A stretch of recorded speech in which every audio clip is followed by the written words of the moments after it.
अगर ख्वाहिश कुछ अलग करने की है तो दिल और दिमाग के बीच बगावत लाजमी है। देखिए आज है 21 जून और आज का दिन काफ़ी खास है क्योंकि आज हम अंतर्राष्ट्रीय योग दिवस मनाते हैं। तो सबसे पहले आप सभी लोगों को अंतर्राष्ट्रीय योग दिवस की हार्दिक शुभकामनाएं। देखिए पूरे साल भले ही योगा मत कीजिए लेकिन आज योगा जरूर कर लीजिएगा क्योंकि अंतर्राष्ट्रीय योग दिवस आज है और कम से कम एक दिन तो जो है अपने शरीर को समय दीजिए। देखिए इस वीडियो के लास्ट में मैं आपको बताऊंगा कि इंटरनेशनल योगा डे जो है इसकी थीम क्या है, ठीक है। और 21 जून को हम हर साल योगा डे मनाते हैं, ये सबको पता है। तो चलिए वीडियो को शुरू करते हैं इस प्रश्न का उत्तर जानने के लिए कि इंटरनेशनल योगा डे 2022 की थीम क्या है। और देखिए साथ में आपको बता दूं जो लोग नए हैं वो चैनल को सब्सक्राइब करके बेल आइकन जरूर प्रेस कर देंगे और वीडियो को लाइक और शेयर भी कर दीजिएगा। तो चलिए शुरू करते हैं इस वीडियो को। देखिए आज का हमारा पहला प्रश्न है कि वर्ल्ड रिफ्यूजी डे कब मनाया जाता है। तो देखिए वर्ल्ड रिफ्यूजी डे को हम 20 जून को हर साल मनाते हैं और 2022 के लिए इसकी थीम है together we heal learn and shine. याद रखिएगा together we heal learn and shine जो है ये वर्ल्ड रिफ्यूजी डे 2022 की थीम है। और देखिए इतिहास में पहली बार 20 जून 2001 को विश्व शरणार्थी दिवस यानी कि वर्ल्ड रिफ्यूजी डे मनाया गया था। अगला है कि कौन सा खिलाड़ी हाल ही में T20 अर्धशतक लगाने वाला सबसे उम्रदराज भारतीय खिलाड़ी बन गया है। तो देखिए जो आपके दिनेश कार्तिक हैं ये T20 अर्धशतक लगाने वाले सबसे उम्रदराज भारतीय खिलाड़ी बन गए हैं। देखिए जो कि दिनेश कार्तिक है इन्होंने अभी हाल ही में गुजरात के राजकोट T20 में टीम इंडिया के लिए शानदार प्रदर्शन करते हुए हाफ सेंचुरी लगाई और इन्होंने केवल 27 गेंदों में 55 रन बनाए।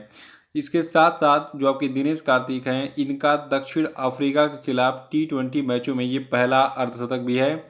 और आपको बता दूं जो आपके दिनेश कार्तिक हैं ये टीम इंडिया के लिए कई बार दमदार प्रदर्शन भी कर चुके हैं और ये भारत के पहले T20 मैचों में प्लेयर ऑफ द मैच भी रहे थे। तो ये था दिनेश कार्तिक के बारे में और रिसेंटली ये जो है T20 अर्धशतक लगाने वाले सबसे उम्रदराज भारतीय खिलाड़ी बन गए हैं, याद रखिएगा।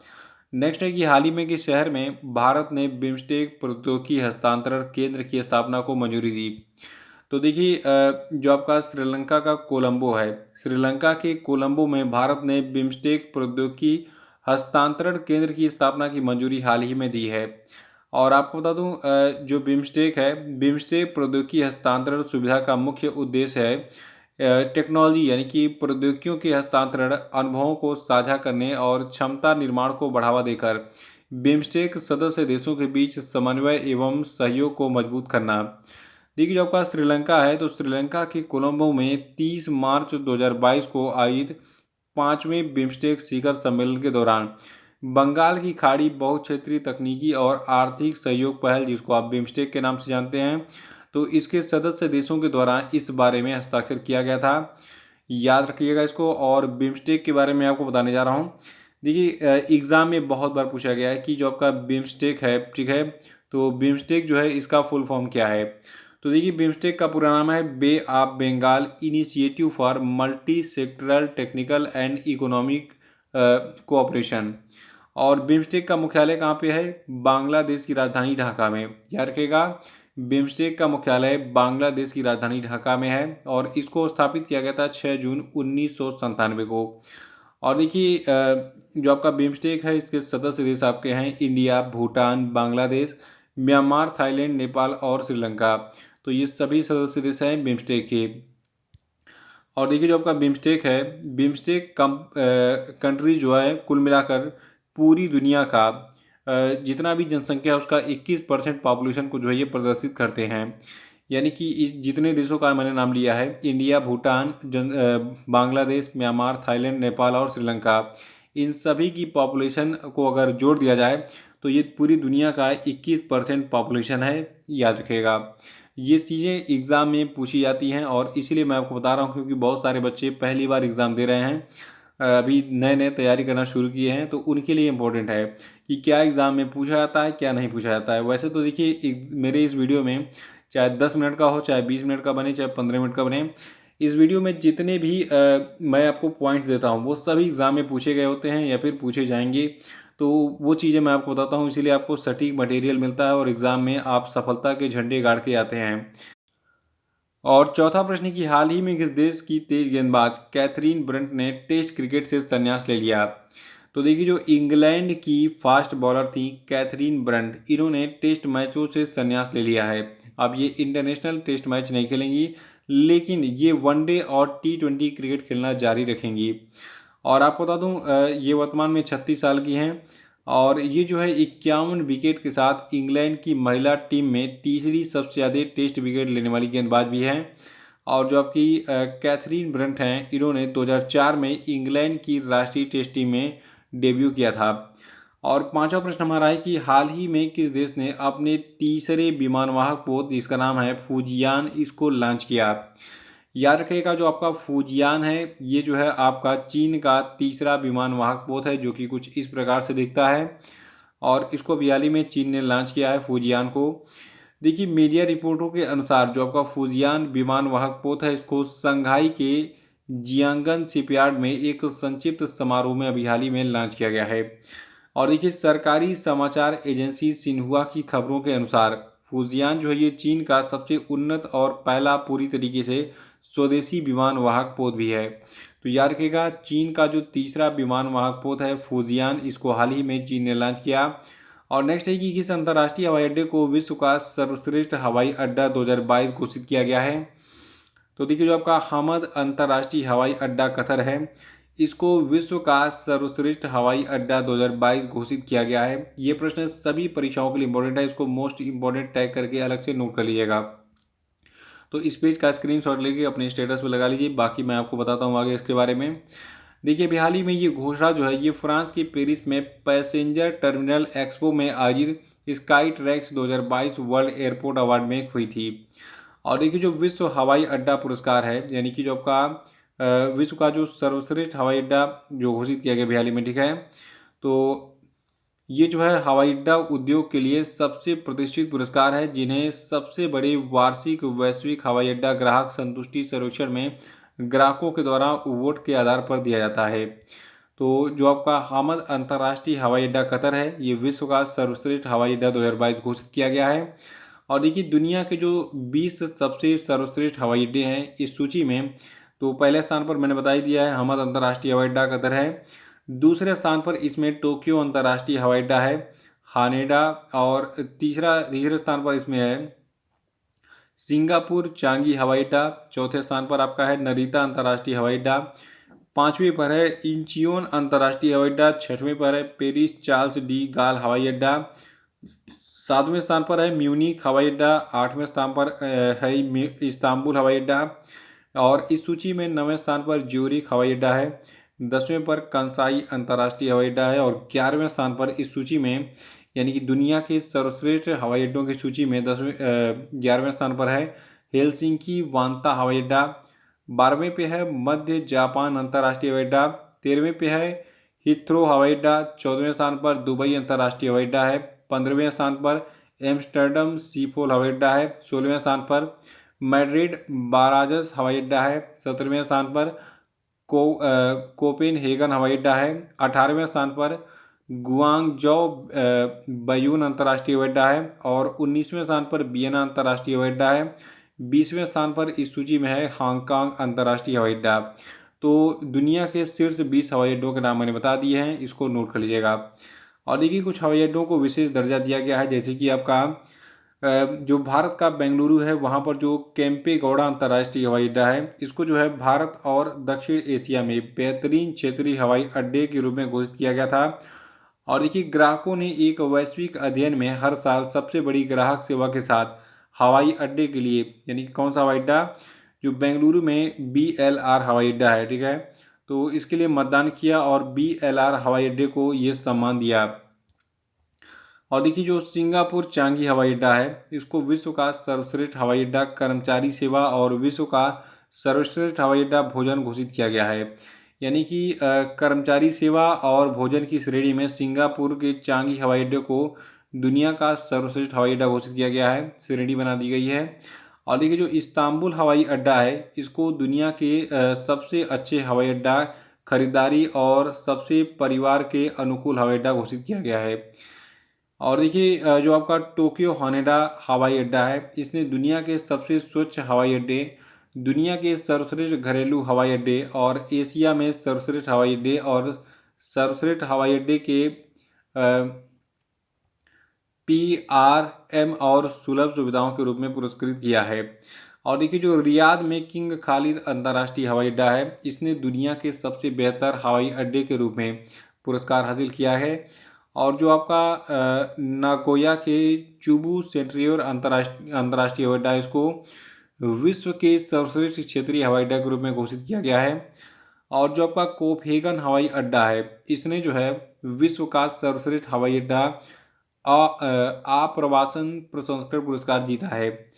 और जो आपका ज्यूरिख हवाई अड्डा, इसने विश्व का सर्वश्रेष्ठ हवाई अड्डा सुरक्षा प्रसंस्करण श्रेणी में जीतकर अपनी सफलता को दोहराया है। तो विभिन्न कैटेगरी में विभिन्न हवाई अड्डों को नंबर 1 घोषित किया गया है। इसको भी नोट कर लीजिएगा, यहाँ से भी प्रश्न एग्जाम में बनेंगे। सातवां की फीफा 2026 विश्व कप की मेजबानी कौन करेगा। देखिए जितने गेम्स होते हैं, कौन सा गेम कहाँ पर और कब आयोजित होगा, ये एग्जाम के लिए इम्पोर्टेंट होता है, पूछा भी जाता है। तो देखिए जो फीफा 2026 विश्व कप होगा, ये आपका अमेरिका, मैक्सिको और कनाडा 3 देशों में आयोजित होगा। देखिए आपको बता दूं, ये भी पहली बार होगा कि टूर्नामेंट जो आपका है, यानी कि फीफा 2026 विश्व कप जो है, इसमें 48 टीमें भाग लेंगी, जो कि 21 नवंबर से 18 दिसंबर तक कतर में होने वाले फीफा विश्व कप 2022 में खेलने वाली 32 टीमों से अधिक हैं। यानी कि 2022 में जो आपका फीफा विश्व कप होने वाला है कतर में, इसमें केवल 32 टीमें खेलेंगी, लेकिन 2026 में जो आपका फीफा विश्व कप होगा, उसमें जो है 48 टीमें खेलेंगी। तो 32 से अधिक हैं 48। देखिए अमेरिका में 60 मैच खेले जाएंगे फीफा विश्व कप 2026 में, जिसमें क्वार्टर फाइनल से सभी मैच शामिल हैं। जबकि जो आपका कनाडा होगा, तो कनाडा और मैक्सिको प्रत्येक में 10-10 मैचों की मेजबानी की जाएगी। मैक्सिको ने देखिए तो 1970 और 1986 में ही केवल फीफा विश्व कप की मेजबानी की थी, और तीसरी बार ये इस बार 2026 में मेजबानी करेगा। और आठवां प्रश्न है कि संघर्ष में यौन हिंसा उन्मूलन के लिए अंतर्राष्ट्रीय दिवस, यानी कि international day for the elimination of sexual violence in conflict, किस तिथि को मनाया जाता है।